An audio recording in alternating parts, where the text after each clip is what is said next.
I made a secret sign with my knife on a plum tree, just where it began. Could it possibly be here? Asked Moomintroll, pointing to a curly flourish on a tree trunk on the left. No, here it is, screamed Sniff, who'd found another curly flourish on a tree trunk on the right. At the same time, they both caught sight of a third curly flourish on a tree trunk right in front of them, but it was terribly high up, at least 3 feet above the ground. That's it, I'm sure, said Sniff, stretching himself. I must be taller than I thought. Well, strike me pink, exclaimed Moomintroll, looking around. There are curly flourishes everywhere, and some of them are nearly 100 feet up. I think you found a haunted path, Sniff, and now the spooks are trying to stop us using it. What do you say to that? Sniff didn't say anything, but he got very pale about the nose. And at that moment, a cackle of spooky laughter broke the silence, and down fell a big blue plum, which nearly hit Moomintroll in the eye. Sniff gave a screech of terror and ran for cover. But Moomintroll was just angry, and had decided to have a look for the enemy, when all of a sudden he saw who it was. For the first time in his life, he was face to face with a silk monkey. She was crouching in the fork of a tree, a small, dark, velvety ball. Her face was round and much lighter than the rest of her, about the colour of Sniff's nose when he'd washed rather carelessly, and her laugh was 10 times bigger than herself. Stop that horrible cackling, shouted Moomintroll, when he saw that she was smaller than he. This is our valley. You can go and laugh somewhere else. Wretched wretch, muttered Sniff, pretending he hadn't been frightened. But the silk monkey just hung by her tail and laughed louder than ever.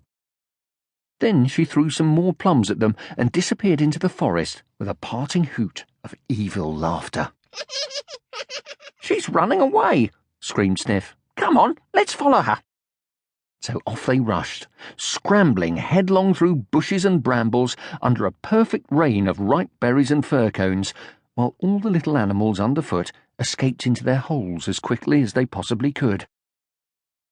The silk monkey swung from tree to tree in front of them. She hadn't enjoyed herself so much for weeks. Don't you think it's ridiculous to run after a silly little monkey like that? Panted Sniff at last. I don't see that she matters. Moomintroll agreed to this, and they sat down under a tree and pretended to be thinking about something important. The silk monkey made herself comfortable in the fork of a tree above them and tried to look important too. She was having nearly as much fun as before. Take no notice of her, whispered Moomintroll. Out loud he said, Good spot this, isn't it, Sniff? Yes, interesting-looking path, too, Sniff answered. Path, repeated Moomintroll thoughtfully.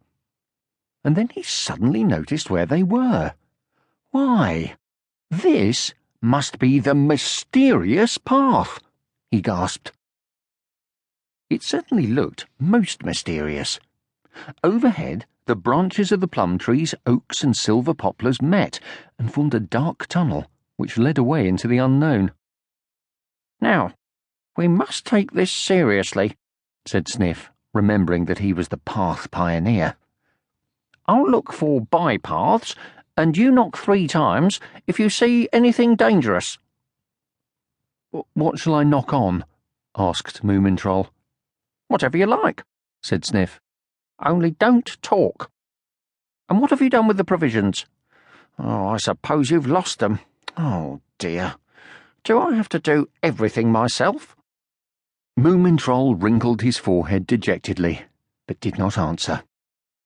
So they wandered farther into the green tunnel, Sniff looking for bypaths, Moomintroll looking for dangerous intruders, and the silk monkey leaping overhead from branch to branch.